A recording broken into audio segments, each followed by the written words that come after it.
স্কুলগামী বাচ্চাদের জন্য কিন্তু সঠিক সময়ে ফল খাওয়াটা খুব জরুরি। এতে কিন্তু বাচ্চাদের এনার্জি এবং মনোযোগ ধরে রাখতে সাহায্য করে। আপনার বাচ্চা কি স্কুলে গিয়ে খুব তাড়াতাড়ি ক্লান্ত হয়ে পড়ে? তাহলে আপনি হয়তো বাচ্চাকে ভুল সময় ফল খাওয়াচ্ছেন। ফল খাওয়ার সেরা সময় হলো সকাল এবং দুপুরের মাঝামাঝি সময়, মানে মিড মর্নিং স্ন্যাক্স যেটাকে বলে। সেটার জন্য সেরা সময় হলো বাচ্চাকে টিফিনে যদি আপনি ফল দিয়ে দেন। সকালে খালি পেটে বা ব্রেকফাস্টের ঠিক আগে বাচ্চাদের জন্য ফল খাওয়া সবচেয়ে ভালো। এতে ফলে থাকা ভিটামিন এবং মিনারেল দ্রুত শরীরটা শোষণ করতে পারে এবং বাচ্চাদের অনেক এনার্জেটিক রাখে। সকালে বাচ্চাকে ফল খাওয়ালে অবশ্যই কলা, আপেল এই জাতীয় ফল খাওয়াবেন। সকালে কোনো অম্লীয় ফল বাচ্চাকে খাওয়াবেন না, যেমন আঙুর, যে কোনো ধরনের লেবু জাতীয় ফল, কমলা লেবু, এগুলো সকালকে বাচ্চাকে খালি পেটে খাওয়াবেন না। এতে বাচ্চার কিন্তু গ্যাস বা অম্বল হতে পারে।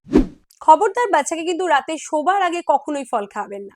রাতে শোবার আগে বাচ্চাকে ফল খাওয়ালে ফলের মধ্যে থাকা সুগার বাচ্চাকে কিন্তু বাচ্চার ঘুমের ব্যাঘাত করে, বাচ্চা কিছুতেই ঘুমাতে চায় না এবং রাত্রিবেলা কিন্তু অ্যাসিডিটি হতে পারে বাচ্চাদের। ভারী খাবার বা লাঞ্চের সাথে কখনোই বাচ্চাকে ফল খাওয়াবেন না। খাবার খাওয়ার অন্তত 1 ঘন্টা আগে বা 1 ঘন্টা পরে বাচ্চাকে ফল খাওয়াবেন। ভারী খাবারের সাথে যদি বাচ্চাকে ফল খাওয়ান তাতে কিন্তু বাচ্চার হজমের সমস্যা হতে পারে। বাচ্চা যদি বিকেলবেলা খেলাধুলো করে, সেই খেলাধুলোর পর যদি বাচ্চাকে ফল দেওয়া হয় তাহলে কিন্তু বাচ্চা অনেক এনার্জি পায়। এই বাইরের জাঙ্ক ফুডের থেকে হাজার গুণে ভালো কিন্তু ফ্রেশ একটা ফল।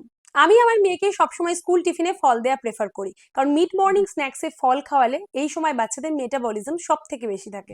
আর স্কুল টিফিনের জন্য কোন ফল সব থেকে ভালো জানেন? কলা, আপেল আর পেয়ারা। একটা কথা মনে রাখবেন, বাচ্চাকে ফলের জুস খাওয়ানোর থেকে আস্ত ফল চিবিয়ে খাওয়ানো কিন্তু সবচেয়ে বেশি উপকারী। আমার মেয়ে কিন্তু পেয়ারা খেতে ভীষণ ভালোবাসে। আপনার বাচ্চা কোন ফলটা ভালোবাসে অবশ্যই আমাকে কমেন্ট সেকশনে লিখে জানাবেন। এই ধরনের আরো অনেক টিপস পাওয়ার জন্য আমার চ্যানেলটাকে সাবস্ক্রাইব করুন। চ্যানেলের নাম Bengali baby care top to top.